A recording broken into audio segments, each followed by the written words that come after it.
I'm going to have a big whinge, Tubby. You ready for a big whinge? There you go.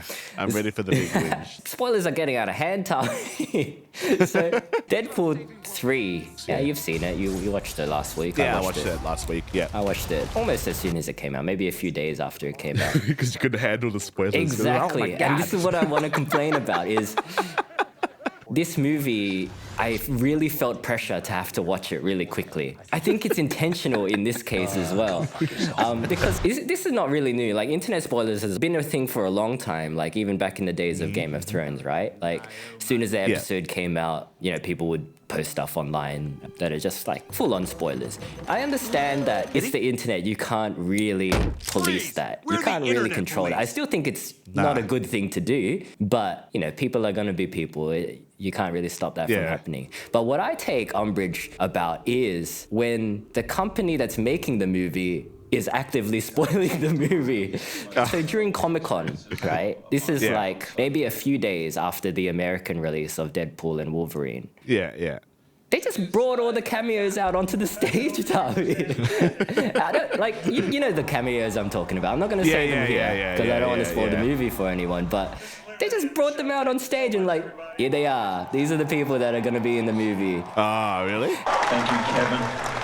Thank you, everyone at Disney. Well, that is your fault for not having watched it. And that's what I you're mean. Not a real It's like they're trying to, because like the state of cinema as it is now, things go on streaming so quickly. People have been conditioned to think, you know, it's just going to be on streaming soon. So I'll just skip it if I'm not that interested. So the only movies that people are turning up for the cinemas for are like kids movies, because parents need something to keep their kids occupied. But then there's also the movies that people just spoil immediately.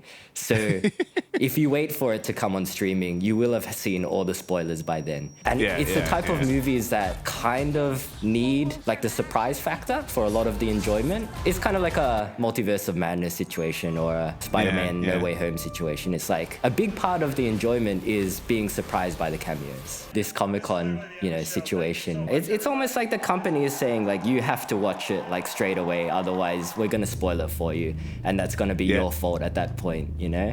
So it's like trying to increase that immediate box office push. These movies are designed to capitalize on the moment as soon as possible and as quick as possible. Because, I mean, at this point in time, Deadpool and Wolverine is the highest grossing R-rated movie of all time. I mean, that's kind of why I'm annoyed as well, is because it works as well. This kind of tactic, it fucking works. You've lost the system against the corporation. Exactly. They and took like, your money.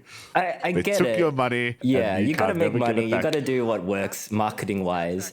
But it's fucking annoying, man. Like, we talked about this during the Boy and the Heron episode that we did, how Miyazaki just did no marketing for that movie, like zero marketing. And at the time, I was like, oh, yeah, it's such a fucking Miyazaki power play, you know, like he's taking jobs away from honest marketeers. But now I have so much respect for that, because that in itself is marketing. And also, he's just banking on the quality of his product, putting butts in seats, which is what art should do generally, is just be a good thing that people will want to watch, not because they feel pressured to watch it immediately, but because they're excited about it, because they think it's going to be good. Yeah, I thoroughly enjoyed Deadpool and Wolverine. I enjoyed their chemistry and their tips that they had. Yeah, I'd say like outside of the cameos, it's genuinely a fun movie and a good movie, and that would have been enough for me to watch it. I would have seen this in theaters regardless of the ticking clock that they put on me.